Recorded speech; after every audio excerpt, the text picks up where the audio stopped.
CloudDB, shaping your new normal.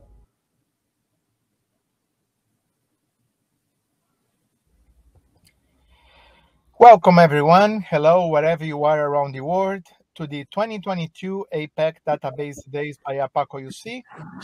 This is our first year having a dedicated database event, and is our honor and privilege to run this event with the support of 15 Oracle user groups and Java user groups in the Asia-Pac region. Please remember to register to as many sessions as you can. This way you'll be able to have access to our replays until May 20, 2022. Basically, you go to the agenda of the event, register to attend the sessions.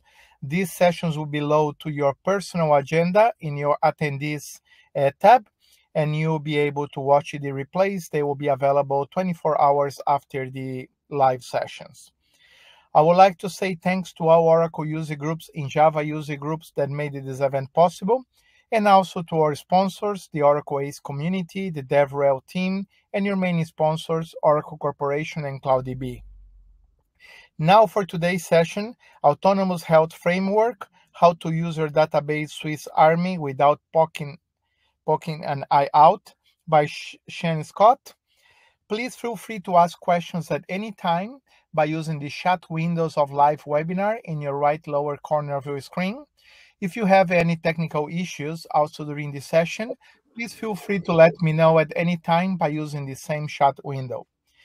And without any more further ado, I will leave you with this amazing session by Chen. Chen, the floor is yours.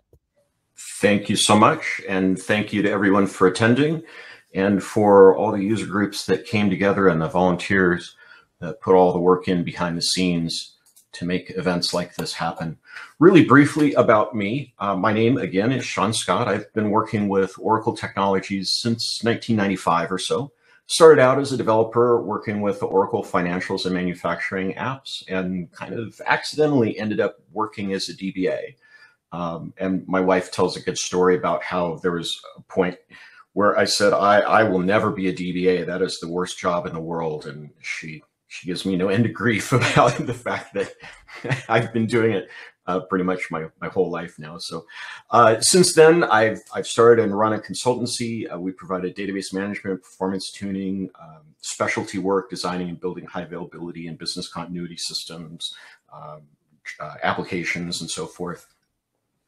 Currently, I am a managing principal consultant with Viscosity North America.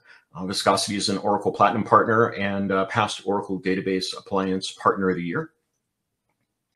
We offer a spectrum of database services for our customers, supporting upgrades, migrations, performance tuning, engagements, capacity planning, infrastructure modernization, cloud implementations, and so on. Hey, Frankie, are my slides advancing on your end?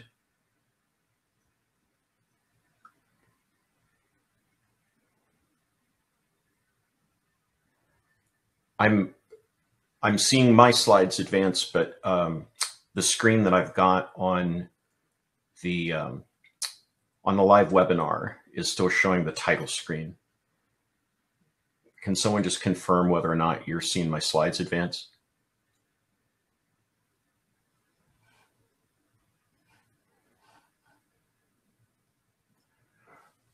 All right, I'm going to assume that they are.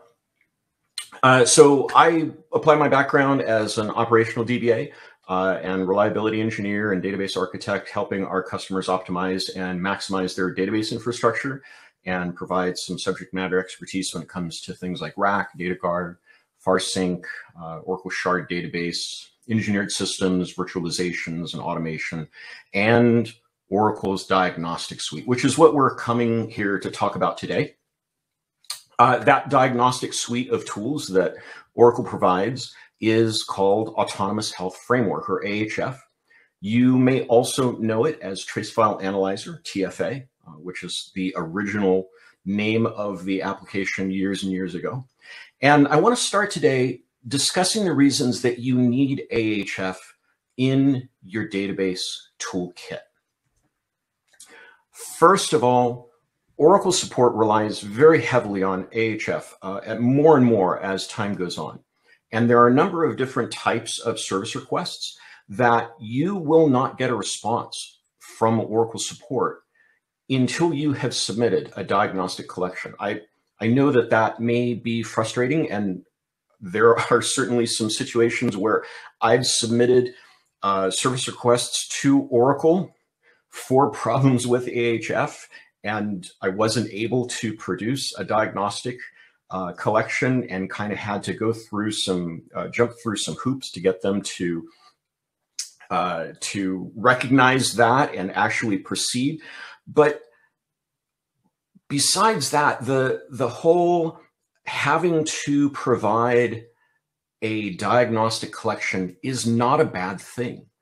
If you think about it, how many times have you opened a service request or created a service request with Oracle, and you get an email maybe 15 minutes, maybe an hour later, whatever, and it says something like, "Hi, my name's Sean, and I've been assigned to your issue.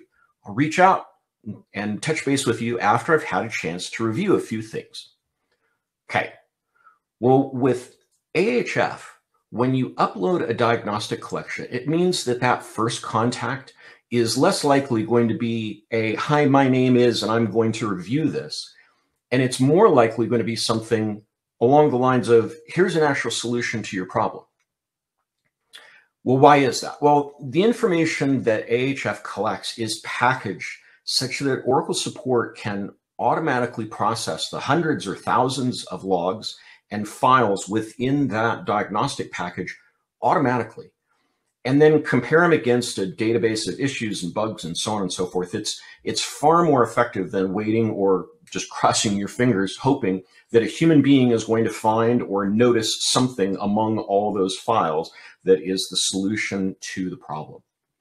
So fast solutions to support issues is a great reason, but there is more to love about AHF. And my colleagues will tell you I love AHF. I think it's a fantastic tool. It is really wonderful, and it will make your life as a DBA, as someone who works with Oracle, much, much better, much easier. For one thing, AHF is cluster aware, so it recognizes and it correlates all the related log content across the different nodes in your environment. It has built-in incident management capabilities, built-in notifications, and flood control. You can connect it to Oracle support. You can register your customer ID to AHF so that AHF can upload files directly to your service requests. And it has been improved over the past couple of years to add REST APIs, SMTP integration with Enterprise Manager, so that you can have connectivity between your database and your monitoring suite, even third-party monitoring tools.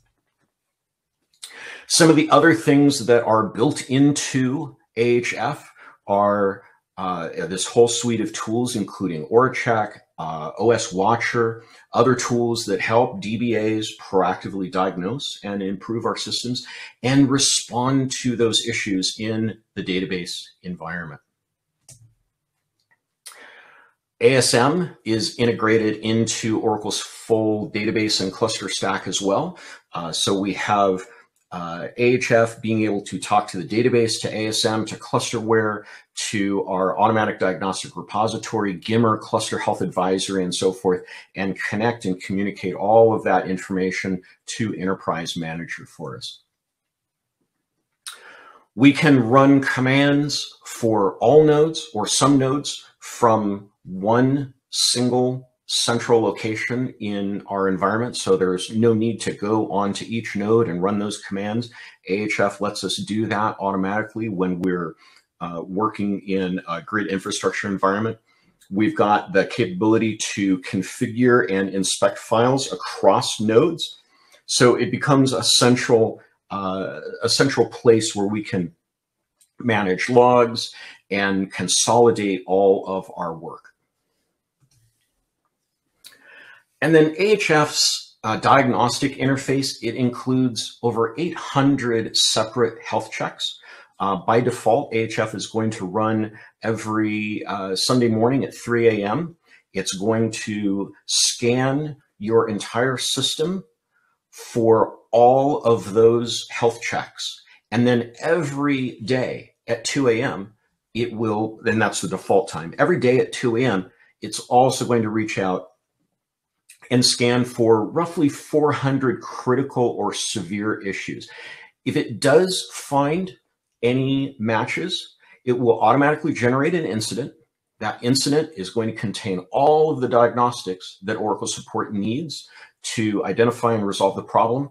And assuming you have email integration set up on your system, it will send out an email notification to you, letting you know that it's detected an incident, that it's collected this information. And pretty much all you need to do at that point is create an SR, upload those files, and Oracle will respond to the problem. And best of all, Ahf is free to use. It's included in your support agreement, so there's no additional licensing, anything of that nature that you need to worry about. So hopefully you are on board with the idea of Ahf being a great tool, helping us as database administrators do our jobs better and more effectively. So let's talk about how we get Ahf onto our systems. And the first thing we want to do is talk about how we download it, how and where we find those files. So I think the first thing that's really important is to understand that there are multiple versions of Ahf and or TFA. There is the version that you download from My Oracle Support. And then there's also a version that's been included with grid infrastructure installation since 11G. I think it was 11.203 if memory serves. But it's included in your grid infrastructure installs. It's included in release updates and so forth. So that version that is included in grid infrastructure is not the one that you want. It is not the fully featured version of Ahf. It doesn't have any of the extra tools or any of the extra functionality that we really want to have. And what's more, if you have the grid infrastructure version of TFA on your system, it can actually interfere with the quote unquote good version that we download from Oracle support. So not to make things even more confusing, but there are now two different varieties of Ahf available from My Oracle support. As of, I think it was in late 2021, it might have been the third quarter release in 2021, maybe it was the fourth quarter. At that point, we got this new parent page for Ahf. And I remember because I went to my nicely bookmarked link for Autonomous Health Framework, and it came up with a completely confusing different page than I remember seeing. And it says, oh, hey, look, you can now go to this document, which is the Autonomous Health Framework on-premises version. And that's the database or the download that we get for Linux systems, Solaris, HP, all the different operating systems. And then there's also another version of Autonomous Health Framework for the Generation 2 Cloud. I'm not going to talk about the Gen 2 Cloud version. Pretty much everything that we're discussing here is going to be relevant for the Gen 2 Cloud, but it's not something that I've spent a whole lot of time investigating, so I can't say that with absolute certainty that, oh yeah, everything that you do in on-premises with the on-premises version is going to work exactly the same way in the Gen 2 Cloud. So I'm focusing on the on-premises version of TFA or Ahf that we download from My Oracle support under this document ID 283.2630.1. So once you're on that correct support page, then you'll download the version of Ahf that you need for your particular operating system. And note that there are going to be releases of Ahf roughly every quarter. They tend to trail the quarterly security release updates or release updates by anywhere between a few days to as much as a month or more. And it's not unusual that we'll see Oracle release multiple minor point releases of AHF periodically throughout the quarter. So you'll see this 21.4.0. That was the version that was released in fourth quarter of 2021. Shortly after that, there was a 21.4.1 that just included some bug fixes for the 21.4.1. So my recommendation is to set up an alert on that MOS note, on that My Oracle support note, so that you'll get notifications when there are updates to the software, because those point releases are usually improvements or fixes to some sort of broken functionality. And as you'll see, that's not an uncommon situation to encounter with AHF, unfortunately. But again, I do still love AHF. It is a great tool. So, all right. At this point, we've downloaded the latest release. We've got it on our system. Now we want to look at installation. And there are two ways that we can install and run Autonomous Health Framework. The first is as a fully functional daemon process that runs automatically in our system. It gives us all the capabilities, all of the automation and so forth, because it's installed and owned by the root user. And then the second way is with some partial functionality, and it only operates locally on one node or on one system, and it's installed as a non-root user, like the grid user or the Oracle user, or even under your own personal account, if that's the case. So the recommended way, the preferred way of installing AHF is as the root or daemon installation. It gives you full cluster awareness if you're working on a rack system, and it gives you all of the features, all of the functionality that are native to AHF. It's also going to enable the complete suite of automation and notification capabilities that are built into it. But it does require root access to install. And the daemon version of AHF can have conflicts with prior installations of AHF or any old TFA version that is present on your system. So it does take some awareness and some discipline to install and keep that version of AHF up to date if you are installing it as the root user. And I know that in some environments, sysadmins will go out, they'll be very protective about what they install and what they let be installed on systems. And sometimes going through this process of saying to a sysadmin, yeah, we need to update this every quarter, they may be a little resistant to that. So if that is the case, you can perform this local or non-root installation. This does not have the notifications. It doesn't have the ability to look out at other nodes in your cluster. It also can't see all of the diagnostic files that AHF would normally have access to if it were installed as root. But if you have no other option, it's still better than nothing. And it can still be very useful for generating collections and diagnostic. It's just a little less convenient and maybe a little less powerful because it doesn't have quite as much visibility into the system and what's going on your system. The nice thing about these local installations is that AHF, when it's installed locally, can coexist with a root or daemon-based installation, with TFA that was perhaps part of your grid infrastructure installation. It can coexist with those just fine, and you can have multiple local installations of AHF on a system without any kind of conflict whatsoever. One thing that I think I overlooked when I was talking about the different versions of AHF, recall that I said that there is a version of AHF that is not fully functional. It doesn't have any of the extra tools, and it is part of the release updates. It's part of your grid infrastructure, rather. Well, it's part of the release updates too.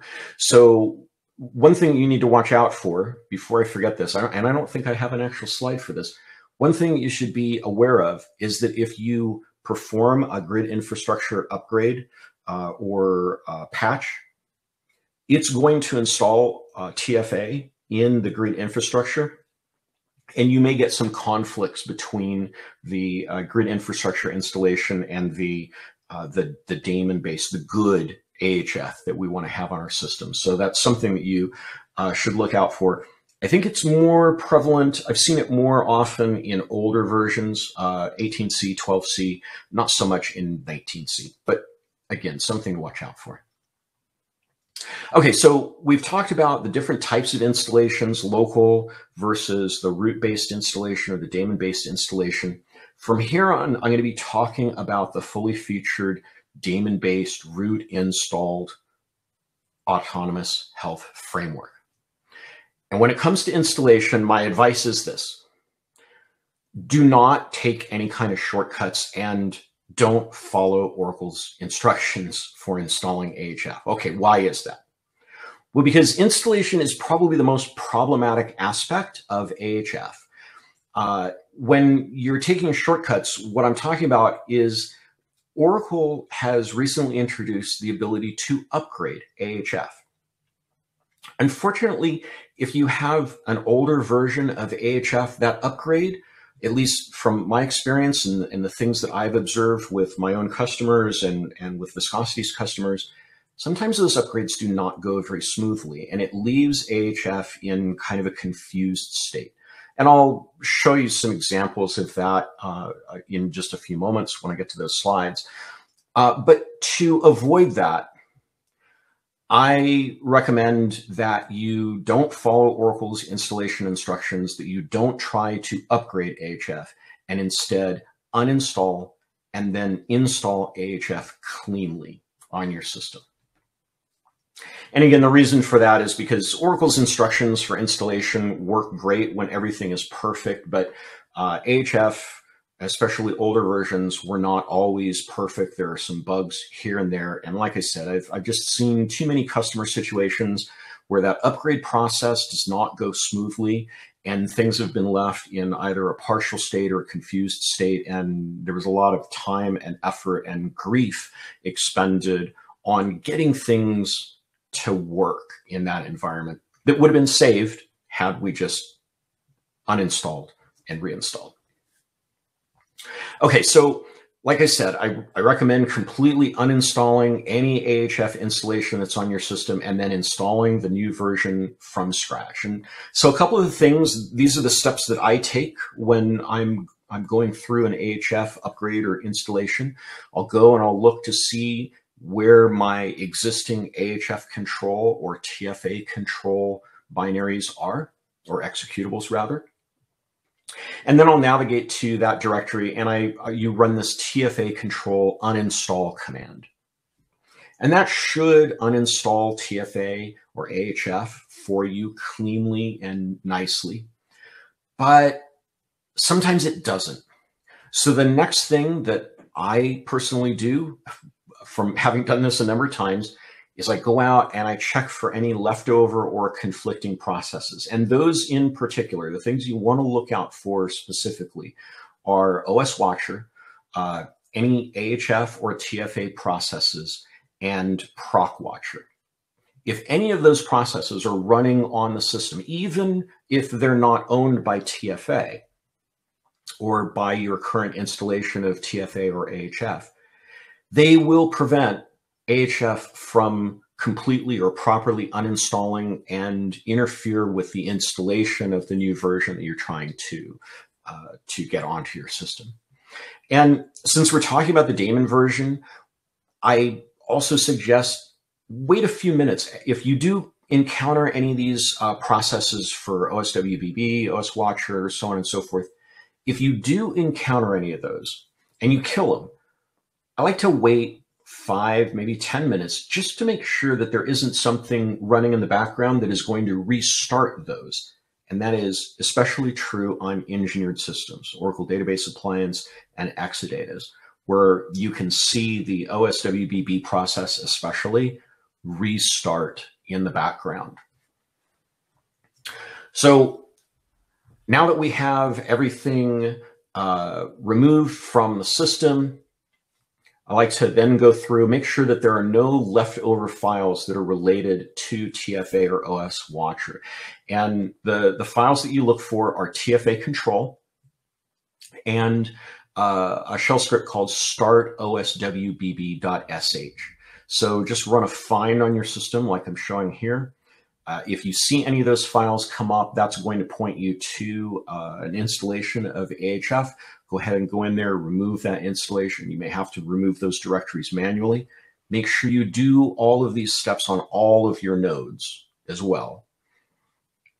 And then also look for a configuration file called tfa_setup.txt.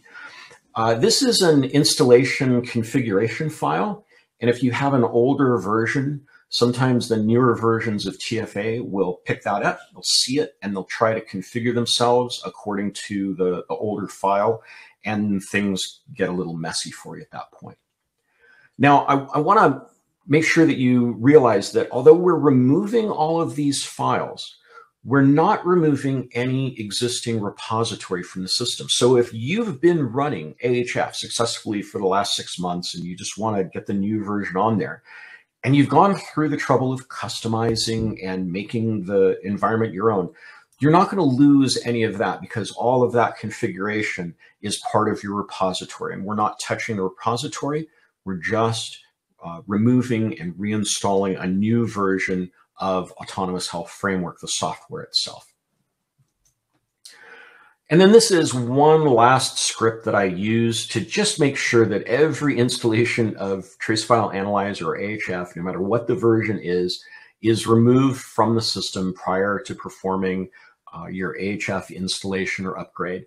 I will say use this at your own risk. This is my code. Don't just go and copy paste what I've put here and start running on your production systems. Make sure that it works in your environment. But again, this is the process that I use when I'm going through and performing an installation, an upgrade, whatever it may be for Ahf. Then you're going to take your Ahf zip file that you downloaded from Oracle support. You're going to unzip that file, and you're going to see you get this Ahf_setup. Just the Ahf_setup. That is your installer. So we once we have unzipped that package, we're going to run Ahf setup. And I have a quick video here that'll show you the process so you've got an idea of what's going on. So I'm running Ahf setup and I'm specifying a data directory here. The default is this /ops/oracle.ahf. We can just confirm that location. We say, yes, we want it to install on all of our cluster nodes. And now the installer is going to go through, it's going to decompress the files for us and place them on the other nodes in our environment. It's going to update some information in etc systemd so that we have all of these kernel processes, daemon processes that are running. And then it's going to start up the local node and the remote nodes of Ahf. So there's not a whole lot to the installation process. It's not very time consuming or anything like that. You can see here that it's copying the Ahf files over to the second node. It's going to copy some certificates over there for you as well. And the very last thing that it's going to do is ask you if you want to share your My Oracle support credentials with Ahf. You can do that at this point. You can say, yes, here's my login, here are my credentials and so forth, or you can add those credentials in later on, and I'll show you how to do that. So now that we have installed Ahf, we want to do some post-installation checks. Again, I said that Ahf, the installation process is not always, I don't want to say buggy, but just depending on the version that you had originally, sometimes you will run into problems. And so I like to run this whole list of commands here in order to just make sure that everything is giving me the results that I expect. And what you should see if you're running in a rack environment is things like the version and the status should match between nodes. You should see the same version. You should see the same states, things running and so forth on both nodes in your environment. I'll show you some examples in just a moment of some systems where those don't match up and how we address those problems. In fact, here it is right here. How we deal with failed installations and upgrades. These are some of the common issues that you'll run into.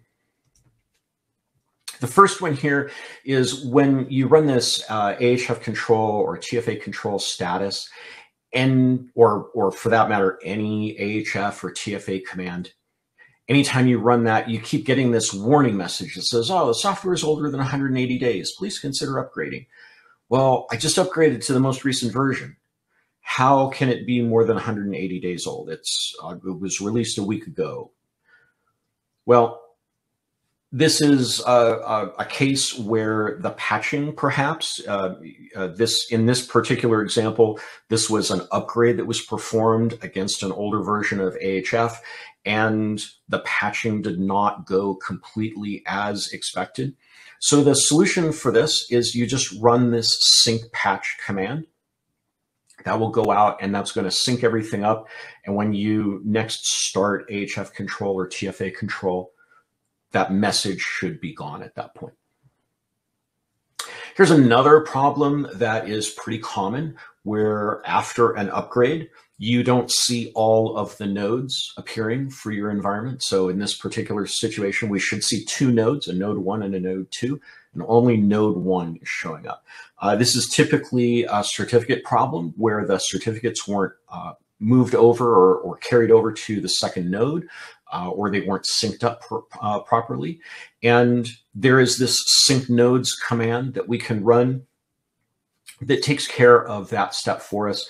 You run that sync nodes command. It should synchronize the certificates between all of the nodes in your environment. And when you next run the status command, you should see all of your nodes appear. I should take a moment to point out that there is an Ahf control and a TFA control executable that you can run. And when you run just Ahf control or TFA control, it becomes an interactive command line interface for you. Or you can run these commands as Ahf control and then the command sync nodes, sync patch, whatever the command may be. TFA control and Ahf control are more or less interchangeable. There are some things that work a little bit differently in TFA control. I'll talk about that in just a few moments. I have some information on that specifically. But here, when we run this sync nodes command, you'll see something that'll come up like this. We run this sync nodes and it says, hey, look, I think that there are two nodes. Which node do you want me to update these certificates for? Node 2? Yes. Go ahead and accept those default prompts. It'll go out, it'll sync everything up, and then you should get a status at the completion of that sync. It comes up and it shows now that both nodes are visible in the cluster. Now, if you run the tool status command, tool status shows us the tools that are installed in TFA. One of those tools is OS Watcher or OSWBB. Sometimes when you run this tool status, you'll have one node, maybe multiple nodes that come up, and the status for OSWBB on that node says not managed by TFA. What typically causes this is that there may be a legacy installation of Ahf or TFA present in the grid infrastructure environment. It may be that the OS Watcher process was running on the node during the installation process. Typically, that's something that was running on a remote node that I or somebody else forgot to go out and make sure that it had been killed properly. So sometimes that's just user error. And it could also be that there are conflicting versions of an install properties file or the TFA setup.txt files. If you see this not managed by TFA command or a message coming up for OS Watcher, and I'll note that it's more common to see this on engineered systems because OSWBB sometimes is run by the Exadata processes, especially, or the ODA processes, and it wants to have that instead of Ahf. Typically, when you see this error, just the easiest thing to do is just to uninstall and reinstall TFA. Being sure that any OS watcher process is killed and doesn't come back on the node that you have the problem with. You can go in and you can run some of the commands that I'll show you on this next slide here to maybe fix it.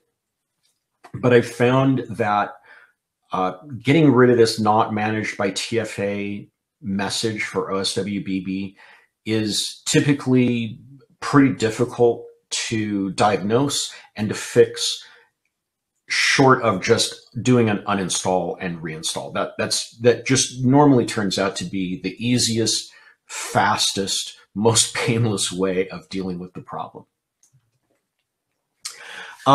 If you do run into a problem during installation, during an upgrade, if something just doesn't look right, you can run any or all of these commands. These are all non-destructive.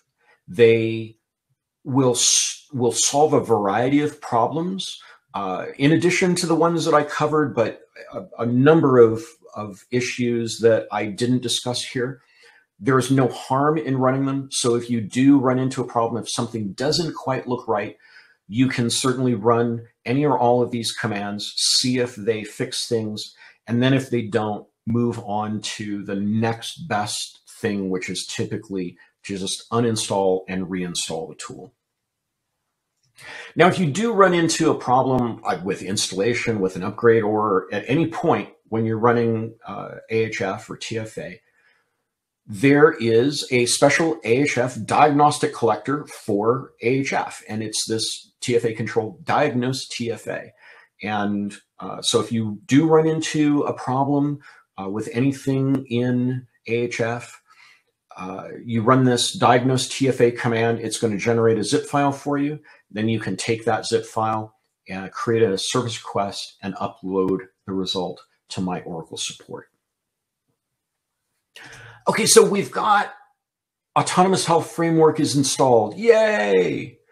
What do we do now that it is installed on a system? Well, there are a few things that I recommend that you go in and review and update in your configuration, update in your environment to improve the reliability and the stability of the diagnostic tools that are part of Autonomous Health Framework.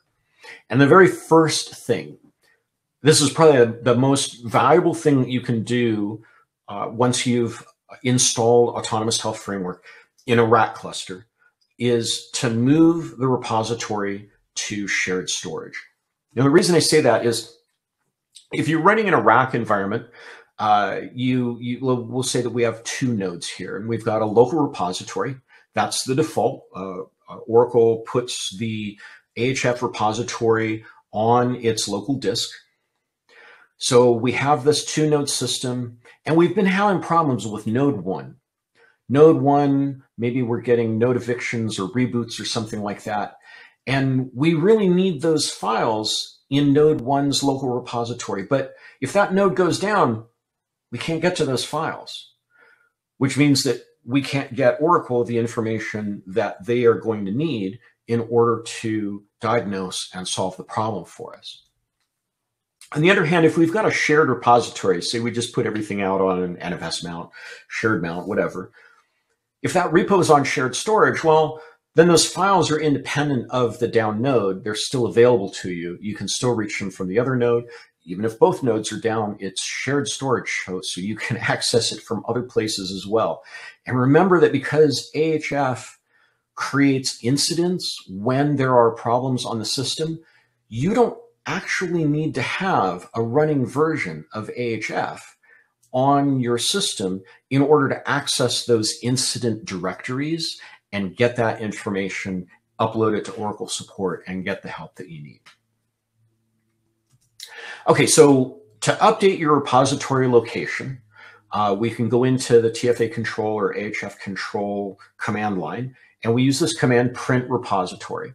And you see here that the default location is the /opt/oracle.ahf/data/repository. Okay, great. We also set the maximum size and some other things about the repository.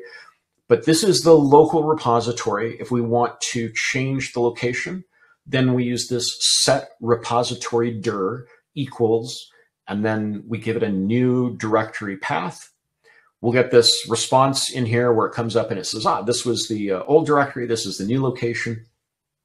And now our repository is going to be on that shared storage. Now, one of the questions I get when I say, hey, you should put your repository or your repository for Ahf onto shared storage.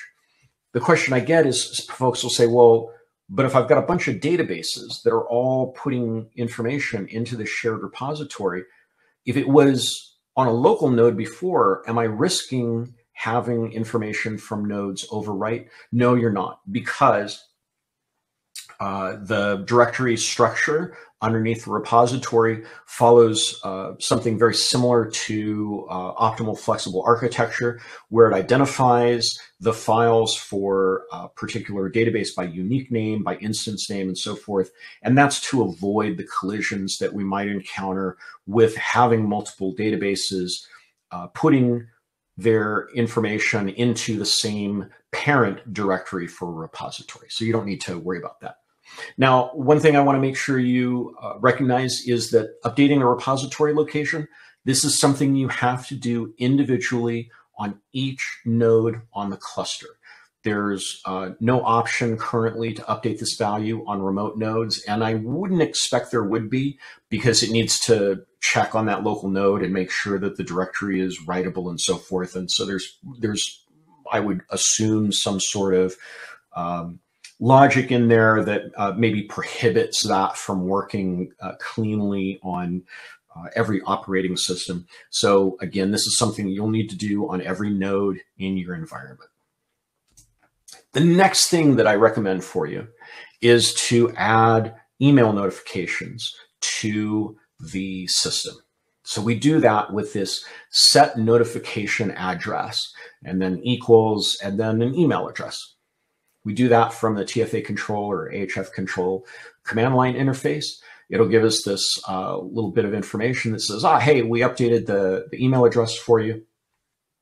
You will also probably need to set your SMTP settings. So to do that, to see what those SMTP settings are, we use this print SMTP command, and it'll give you this configuration information here, just like this. And then we can change those with the set SMTP. This is going to open up a little interactive dialog where it comes up and it says, okay, hey, what's the property that you want to update? Well, here I'm telling it I want to update SMTP host. Something I'll point out about this command, it's not well documented.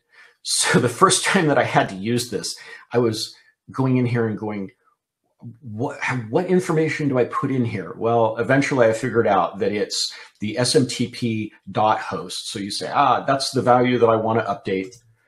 Then it's going to come up and it's going to say, what's the value that you want to set for it? Okay, now you put that in. It's this nice interactive process. Do you want to continue? Yes or no? You just go through this loop so you can then go through the process of updating the port and the host and passwords and so on and so forth until all of your SMTP settings are the way that you want them to be. So again, this is the process for setting up those test emails, or I'm sorry, not the test emails, for the email notifications. And you need to do this also on each individual host. And then the last thing you can do with the notifications, you can use this TFA control send mail command, not to be confused with the Linux send mail. And you can use that to send a test email to make sure that your notifications are working as expected. And again, the reason that we want to set up these notifications is because Ahf has that built-in nightly and weekly check for severe and critical issues, and for the less critical issues that it looks at once a week. And if it does detect one of those conditions, you want to make sure that you're getting that notification email so that you're aware of the situation and you can take action to upload the incidents and so forth that Ahf creates for you when it detects those, so that you can create a service request and share that information with Oracle support and have that problem resolved for you. So those are the things that I suggest that you do immediately upon installing and beginning to work with Ahf. There are a couple other settings that I suggest. These are things that I would say go in and review them and determine if this is right for your environment. I don't want to go through all of these individually since they're part of the slide deck, and so you can download this and use it as reference later on. I'm just going to point out a couple of things here. The first is this auto diag collect at the very top. The default is for it to be on. That automatic diagnostic collection is the process that is going to go through, and if there is an event detected on your system, it will automatically create a diagnostic collection for you. So you don't have to go and run a diagnostic collection manually. It's going to do it automatically. The next thing here is this trim files. The default is on, and that is the recommendation that I give you, or that I make for this. And the trim files is a really, really neat feature that kind of gives you some insight into how Ahf works. So let's say that I've got this, I've got my rack system, maybe I've got a 4-node rack cluster. And I have a diagnostic directory, and I have files that go back 30 or 60 days. I have an event, maybe I get an Aura 600 in my database this morning at 10 a.m. Do I really want to send 60 days worth of files to Oracle to diagnose the problem that happened today at 10? No. Ahf understands that Aura 600 error happened today at 10 o'clock. And this trim files tells it, you know what?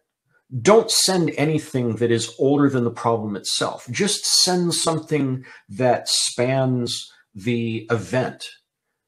And that keeps the size of the files down. They're faster to upload. They're certainly faster for Oracle to process and review. And it makes the whole problem a lot lighter and easier for you. And then, is there something else in here that I wanted to point out? I don't believe there is. Oh, this redact option here, the very last one on that first block for repository settings. That redact allows you to either mask or scramble.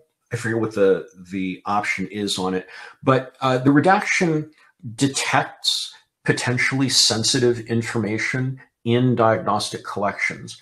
And so if you work in an environment where you have potentially personal identification information, PII, if you have healthcare or any kind of sensitive information that might be included in a diagnostic collection, you can use this redact setting to either scramble or mask out the contents of those sensitive fields. Now, my recommendation here is to use the redact option, or I'm sorry, the mask option. When you use mask, it replaces that data with asterisks. And to me, the presence of a bunch of asterisks is really, it catches your eye. And so you see that and you go, ah, that's information that's been redacted.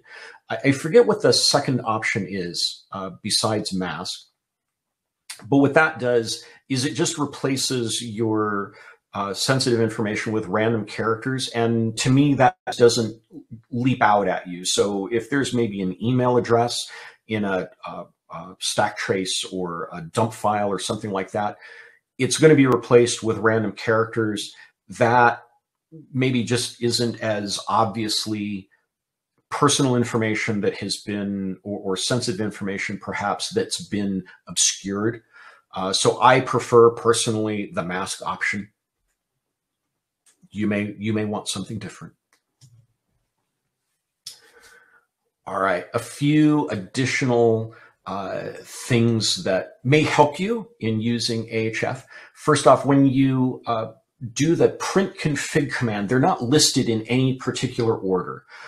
It's very, very unsorted. And some of those configurations are listed as parameters. Some of them are listed as descriptions. It's not really consistent.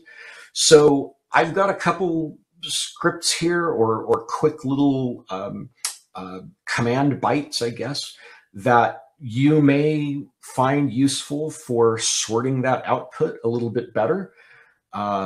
Just some grep and egrep and awk and sort commands that you're free to play with and see if any of them work for you. But they'll give you a more meaningful layout of information like you see here, where things are maybe a little bit more sorted for you. All right, I've been bashing on Ahf for a little bit here and talking about bugs, and this doesn't always work the way and everything. And I just want to reiterate, please don't get me wrong. I do think that Ahf is a fantastic tool.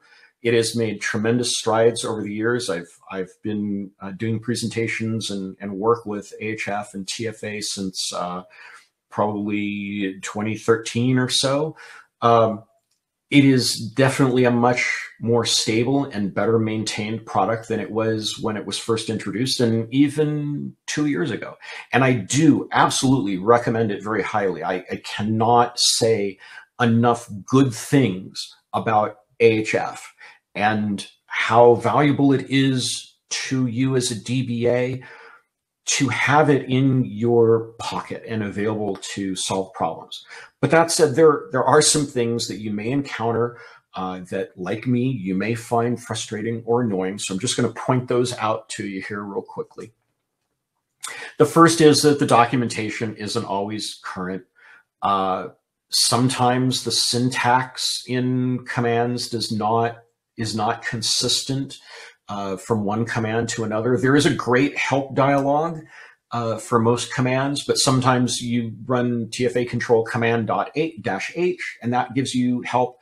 Sometimes it's command help, and that gives you the help dialog. There are some commands that have to be run as root or have to be run as Oracle or grid.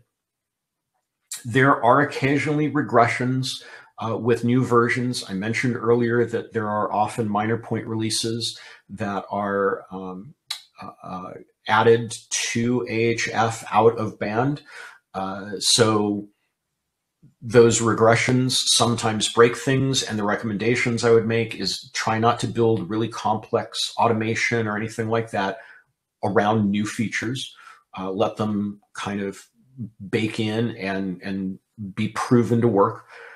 Don't always rush to upgrade to the latest version. I typically stay a quarter behind. That just gives the version enough time to have any minor releases and minor fixes applied. And then sometimes you'll see situations where, and it depends on the version, where grid infrastructure or the grid user can't see and manage files in the ADR and the automatic diagnostic repository. So grid can't always see the Oracle files. Oracle can't always see and manage the grid files. There are things you can do. It's just a Perl script. So there are things you can do to make that work if you want it to. If you're interested in that, reach out to me because I've done it more than once. But this kind of goes back and forth between versions where maybe someone says, well, it should work that way. No, it shouldn't work that way. The transition from TFA control to Ahf control is not yet complete. Some commands may be available in both. They may be deprecated in the TFA control in the older version because we're calling it Ahf now, not TFA. Some of those new commands in Ahf aren't available in the older version, or some of those older commands aren't ported over to the new Ahf control quite yet. You'll also see some interface differences where things look a little bit different, or the dialogues and output is a little bit different. This is my biggest pet peeve, is that the date format options in commands are inconsistent. Some take double quotes, single quotes. The layouts are different. They take times and dates separately sometimes. Sometimes there's a D flag for date. Sometimes there's a T flag for time. It's just kind of a hodgepodge a little bit. So just make sure that you check the help dialog to make sure that you're doing it correctly. But all of that said, many of the commands have really good help dialogues, like the one you see here with this diagnostic collection. That is a thorough help command. And what's even better is that the help command for diagnostic collection gives you this, but you can run help on the individual components and service request data collection types. So you can run TFA control diag collect -SRDC -H, and it'll give you help on SRDC. So all of these individual options that you see here, most all of them have their own help dialogues. And for diagnostic collection, there is also this example option that'll go through and it'll show you, hey, here are a bunch of different ways to run diagnostic collections, examples. And so all you really have to do is go in and replace things like the time and date or whatever it may be for your particular environment in order to get the results that you want. But it's a really nice template that helps you get into and understand how to run a collection the way that you want it to. All right, so lots and lots of background and information about TFA or AHF router, getting it installed on your system and so forth. Now I want to focus on the really, really cool stuff. These are the commands that I get the most value and use and bang for my buck from. The first three are analyze, changes, and events. Okay, analyze only runs as the root user in 21.4. I'm working with Oracle support. I have a bug for this. That's something you're going to hear me say more than once. So analyze is this really, really great command that should help us go in and find out what is wrong in our environment. And ideally, you should be able to do that as the Oracle user or the grid user so that you can analyze your Oracle database environment without having to bug your sysadmin. But right now in this version, it only runs as the root user. But getting beyond that, what analyze does is it performs an analysis of logs for your database, for ASM, for your system, for the operating system, for OS Watcher and so forth. And so we've got all of these different options that we can look for. We can look for error messages and so on and so forth. We can look on individual nodes in the cluster or the entire cluster as a whole. Some really great capabilities here. You can search as part of the analyze for a specific pattern in those log files. So lots of great information. This is what that output looks like on your system. So here we see we had 963 messages counted during this time period, and it'll show you how many errors there were. It gives you some percentages. So you can see that I had 7 warnings and 4 errors on this particular system, which is a Vagrant box running on my laptop. So I'm not too concerned about this, but you know, some good information here about the system that I'm working with and what might be wrong with it. Then it gives you a more detailed breakdown about what those error messages were. So here you can see that I had some error messages for my CSSD reconfigurations. So great information from Analyze, but again, a little hamstrung because we have to run it as the root user in the current version. There were past versions where it worked as Oracle and Grid. So this is an example of one of those regressions. This changes command. Changes is my all-time favorite command in all of TFA because changes has solved more problems for me, I think, than probably most anything else. I was going to say probably more than Google, but no, not as much as Google has. So what is changes? Well, let me give you, I'm just going to create a scenario for you. You're a database administrator. You come to your desk, it's Monday morning, and someone walks up to you and says, you know, the database is really slow. Something happened, and it just stopped working at 3 a.m. yesterday. And well, you know that you didn't do anything to the database at 3 a.m., right?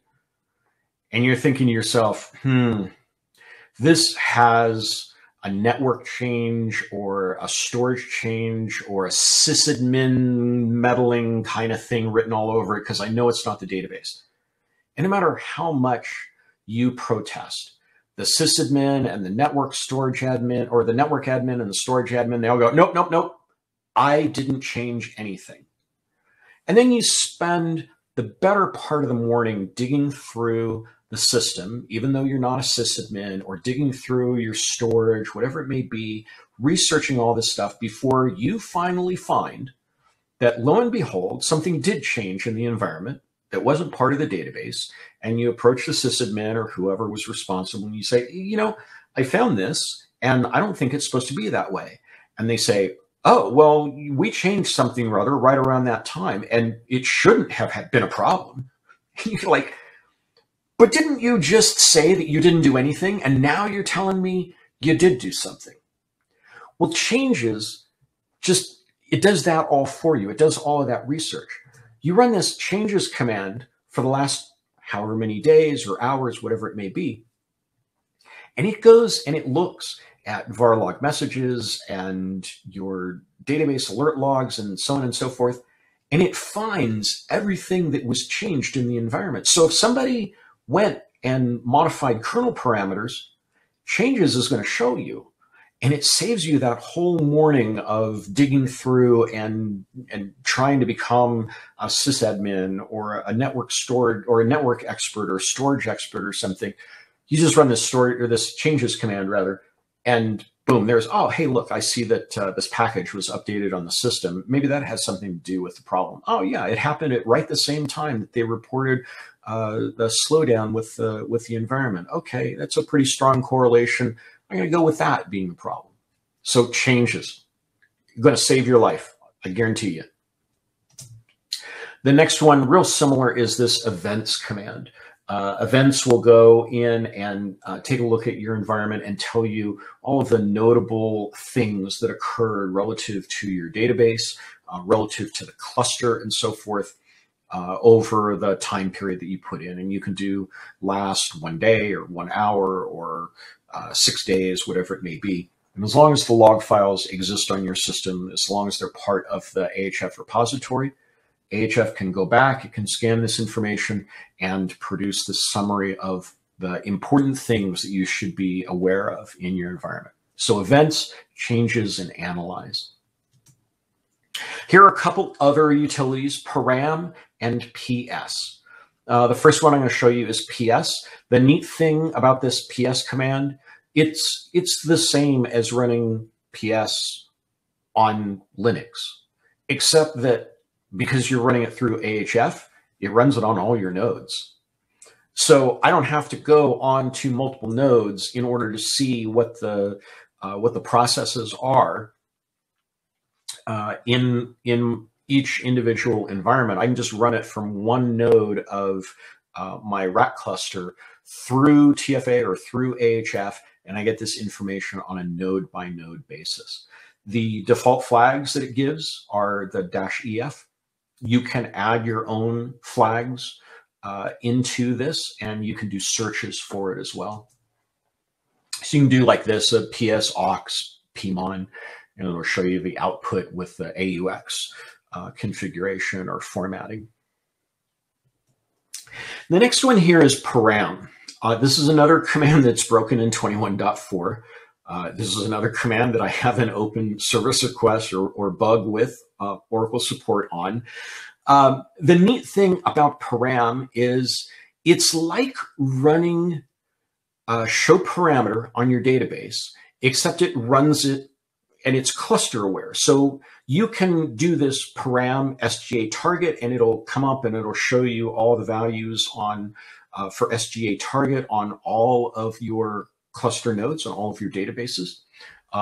It'll show you not only for your database nodes, but for your ASM nodes as well.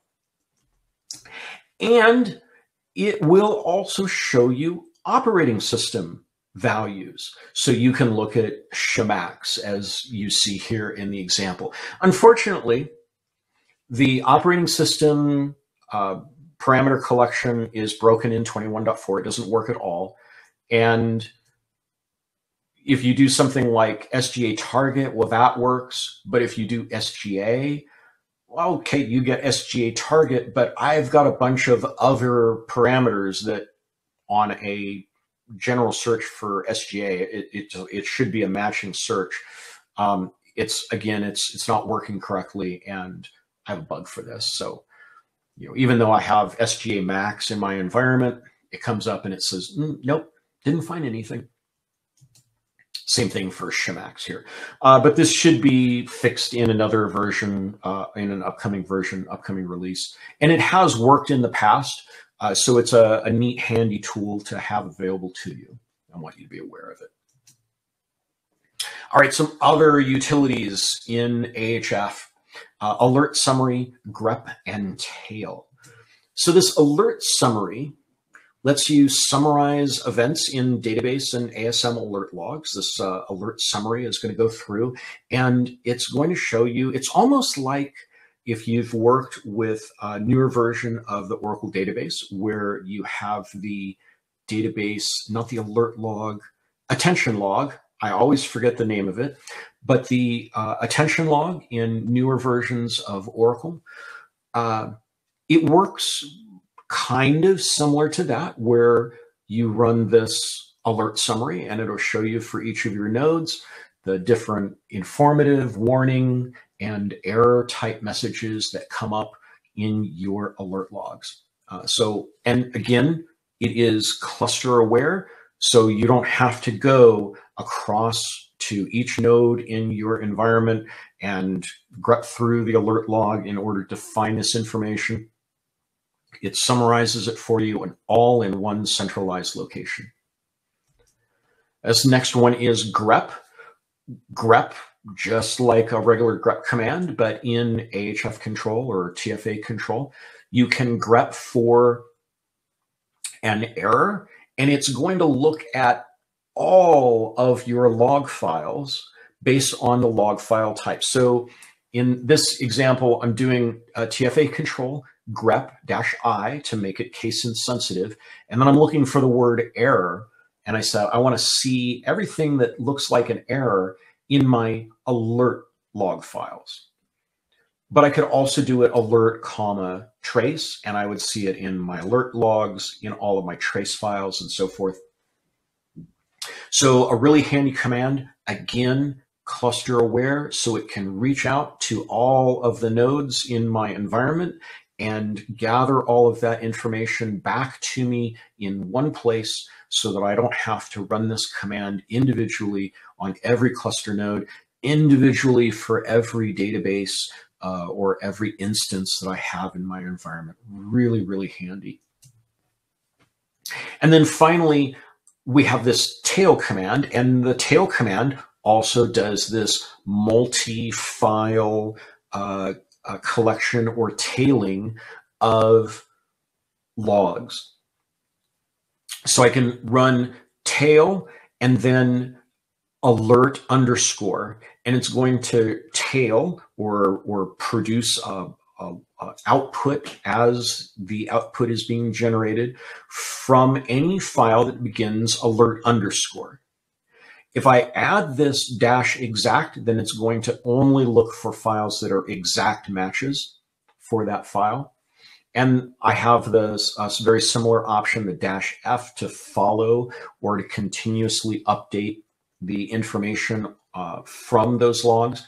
The dash F option, however, only works on the local node. You can't follow log files from remote nodes, just the local node. So that's one option that is not cluster aware. However, the other options here, tailing for partial and exact matches of logs, those do work across to other cluster nodes. So you can do that on remote nodes.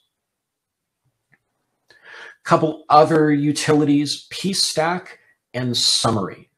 So pstack runs a stack trace for a process. You see here that I have this pstack tool installed in my as part of Ahf. So this is something that people sometimes run into and they go, oh, cool, I've got this pstack command. It should work, right? I go in here, I get into my TFA control command line, and I run this pstack -h, and it comes up and it says, hey, I couldn't find this in the system. Well, I was just on the machine and I queried and it says that it's installed. Well, the reason that it's coming up and saying that it's not there is because although it is installed as part of Ahf, it's not actually installed on the system. So on a Linux system, you would just want to run this yum install of GDB. That will install the necessary libraries on the Oracle system or on the Linux system so that you can then run pstack. And once you have that installed, you can do this pstack, in this example, mmon, and it'll generate these stack traces for you that are really useful in diagnosing and getting into the deep internals. So if you ever have to run stack traces or anything like that on an Oracle database environment, this pstack is probably going to be a tool that you want to explore because it'll give you some advantages and some extra capabilities that you might not have, or that might be a little bit more difficult to reach if you are running stack traces manually. And the pstack command in Ahf, it accepts all the standard flags. So it's pretty much the regular stack trace command that you would run in an environment. It's just that you're running it through Ahf because it is cluster aware. All right, then we've got this summary command. It only runs as the root user in 21.4, another bug that I have open with Oracle support, because this summary command is something you absolutely should have available to you as the Oracle user. So hopefully in a very coming soon to a version near you version of Ahf, you will be able to run the summary command as Oracle and see information like this.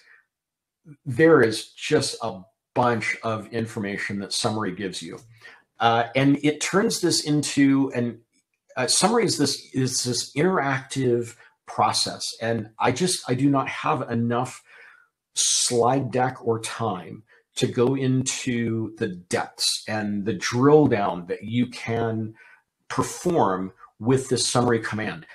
It produces just volumes of really neat, useful, valuable information about your system. So this is kind of a summary, an abbreviated view of what summary does. So it goes through, when you run the summary command, it collects information from all of the nodes in your cluster and so forth, and it provides, or it computes these summaries of your system for different components. So you can see here, I've generated a summary on my system, and I've got a problem in my CRS environment. I've got a problem in my ASM environment. I have problems in my database environment. Okay, so I've got all this summary information that's being generated. We can see here it's finished, and it took 1 minute and 52 seconds to run. And now it takes me directly into this interactive prompt where I can type this command list, and it'll say, all right, what would you like to look at? Do you want to look at the CRS overview? I mean, we knew that there were some problems with CRS and with ASM. I can look at number 5. That's my database overview. So you can go in here and you can select either the component number or the component name at the prompt, and it will give you some even deeper drill down into the environment. So you can see here I selected 5 because I want to see information about my database. And it gave me this high-level drill down of my database and my database home. And then it gives me another option. It says, well, what do you want to look at next within this database overview? Do you want to look at the cluster-wide status? Do you want to look at individual databases? And so, like I said, you can just keep drilling down and down and down into this summary information to get some details about things that are going on in your database and problems that you might be experiencing. So really, really neat command. It is absolutely worth going in and taking a look at and exploring and becoming familiar with as you work with it. All right, all that said, now let's get to the thing that most people end up using TFA to do, and that's to run a diagnostic collection just so that we can get my Oracle support to actually start working on our service request and not keep saying, we're looking for a particular file to be uploaded and we haven't detected that yet. So until you upload that, we're just going to ignore you. I'm making fun of Oracle support, but they do a fantastic job. I don't mean to be critical by any means. So diagnostic collections. I touched on this a little bit earlier, that there is just a wealth of capability built into this diagnostic collection, or this diag collect command within Ahf. So you can see we've got all these different options. We can look at individual components and so forth. And I want to just kind of break this down for you so you can see the depth of capabilities that exist within these diagnostic collections. So you can run a diagnostic collection for one or more different components. ACFS, Enterprise Manager agents, diagnostic collections for installation problems, for problems with Cluster Health Advisor, with DataGuard, with database, all these different things. All of this individually, in combination with others. So if you're having a problem with your database and with DataGuard, you can run both of those components, and the diagnostic collection will include information relevant to both. I mentioned before that there is this SRDC option. So these SRDC options they perform very targeted collections of information from your environment. And again, the whole idea of this is to minimize the amount of information that we're having to upload or share with Oracle support, because the less information, the more targeted those files are, the easier time that Oracle is going to have going through them and identifying what the problem is. And again, I mentioned earlier that we had that trim option in the configuration options. Well, Ahf is aware of the different types of files and each directory and what they are associated with and what contents they might have. So if you are looking at a particular type of error and Oracle understands, we would never have that error in the mmon log or the pmon log. So I'm just not even going to include that because there's no point. It understands that. But these SRDC options are, again, really targeted. There are over 170 of these, so I'm not listing them all here, but they range anywhere from ORA 600 and 7445 to problems with the listener and database corruption, corrupt blocks, just, again, a whole variety and in really impressive depth of visibility and observability into these different errors. And this list grows with every version of Autonomous Health Framework. Some miscellaneous things, we can include default collections for IPS, for ASM, CRS, and database things. We can include this -SR option and then follow it with the service request number.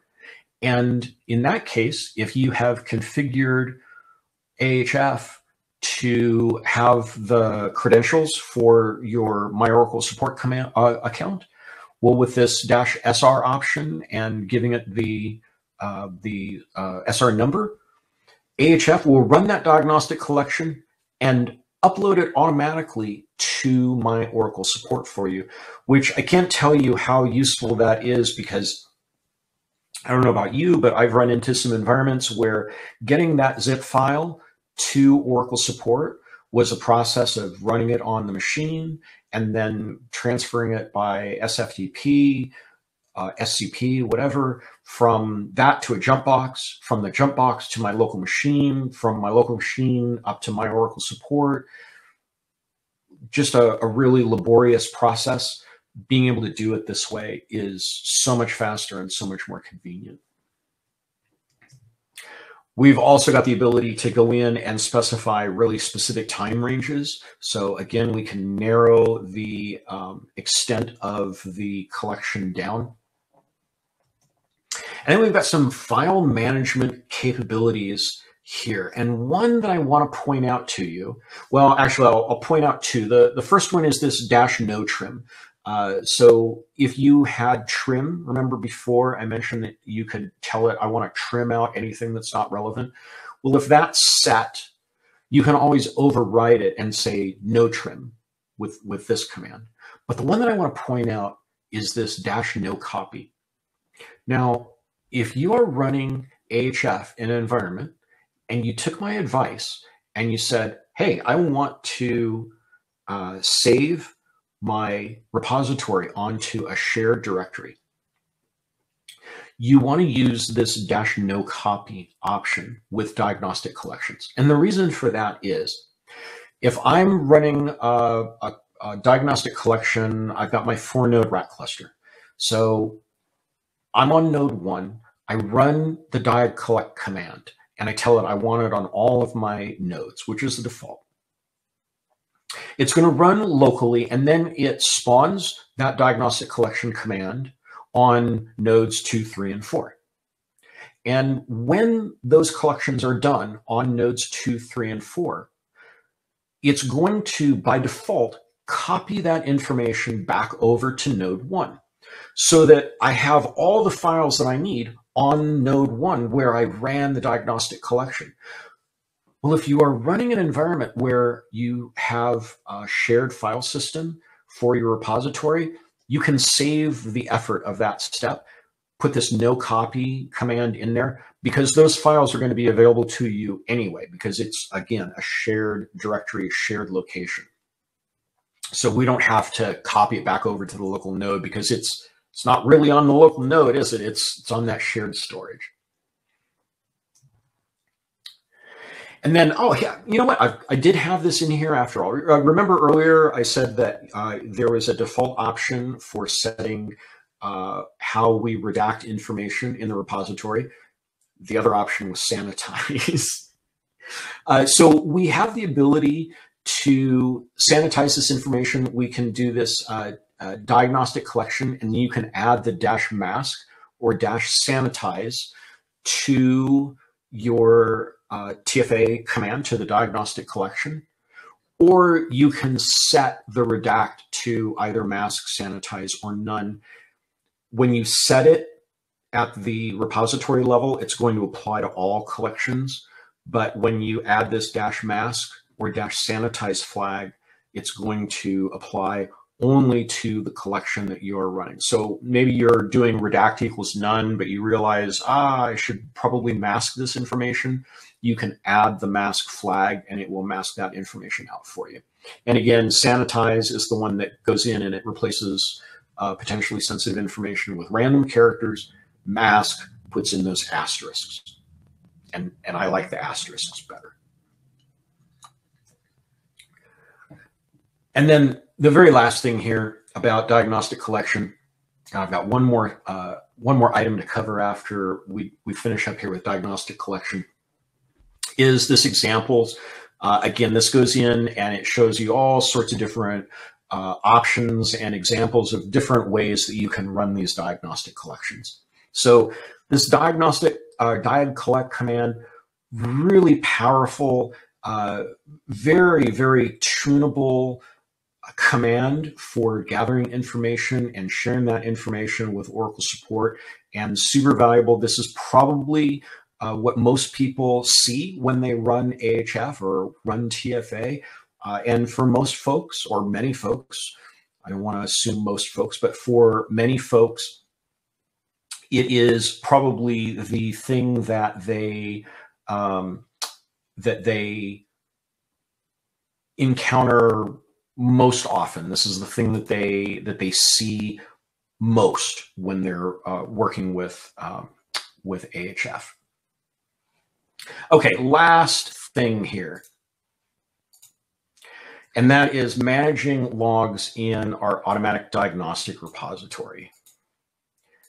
Hang on just a second here. I need to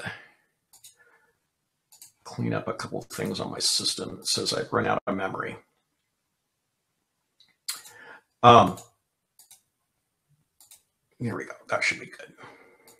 That'll get us through the last couple of minutes here. So managing logs in our automatic diagnostic repository.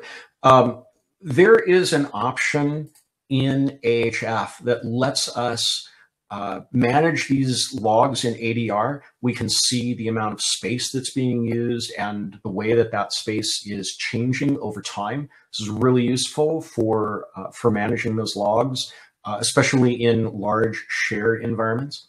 And we can also purge those logs and purge them in the ADR across all of our different cluster nodes.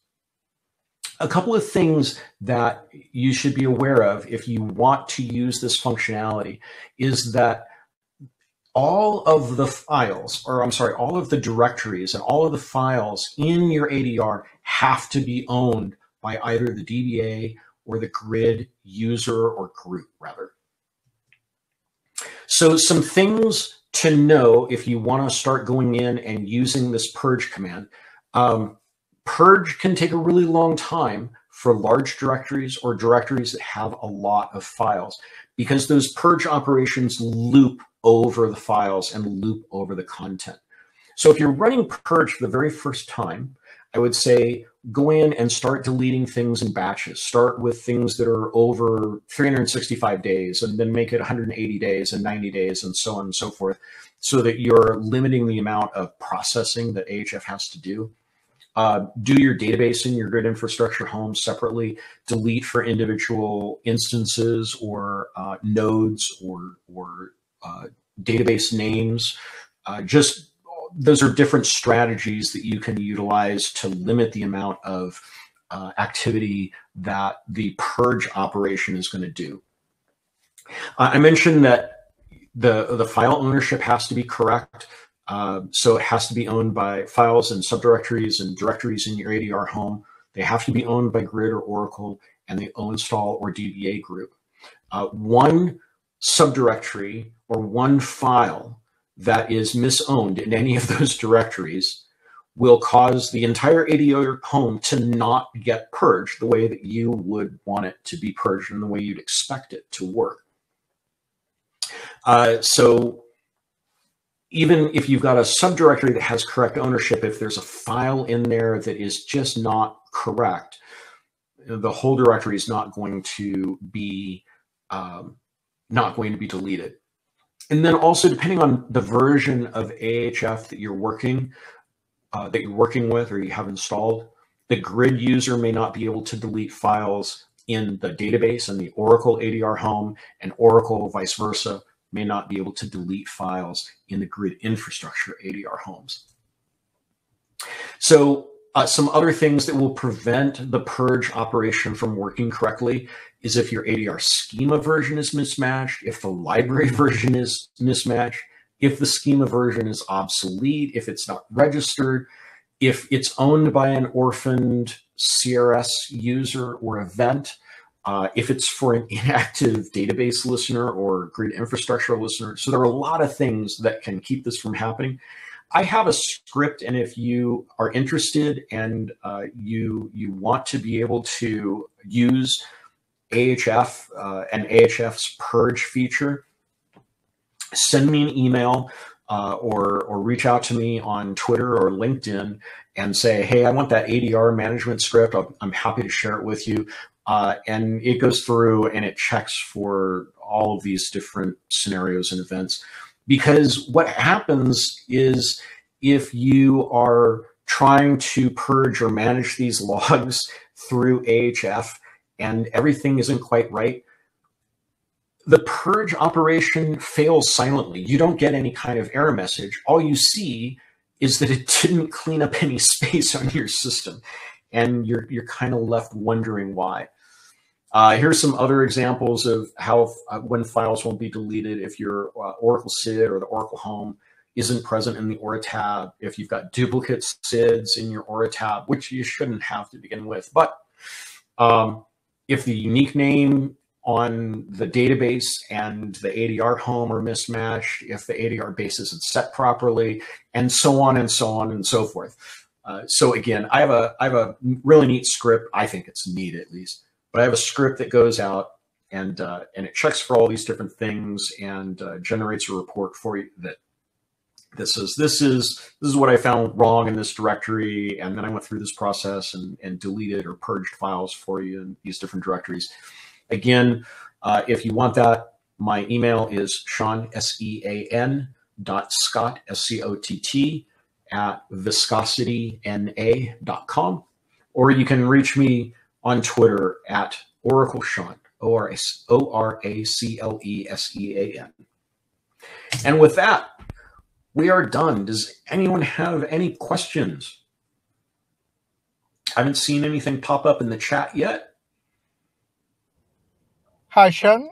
I have not seen anything either. Just asking, anyone has any question for Chen, please feel free to use the chat windows to ask any questions. If you are watching the replay, please also feel free to contact Chen directly to his email, Twitter account, LinkedIn, Smoke Signal, or even if you want, you can just contact us and we can relay your questions to Chen. No problem at all. All right. All right. Well, thanks again for having me. It was a pleasure. I hope that this was valuable for you, and I thank everyone for your attention and for the user groups for putting this on and inviting me to participate. I really appreciate it. It was great. Thank you so much, Chen. You always a fantastic speaker, a very good teacher too, and hopefully next time also the things are better and you're able to come and visit us face to face. We are trying to do the APEC tour this year in the end of the year in November, face to face, but hopefully things keep improving up to that time, and that will be possible. All right, excellent. Pencil me in. All right. Thank you so much, everyone. And please be safe. Thanks again. Thanks. Bye-bye, everyone.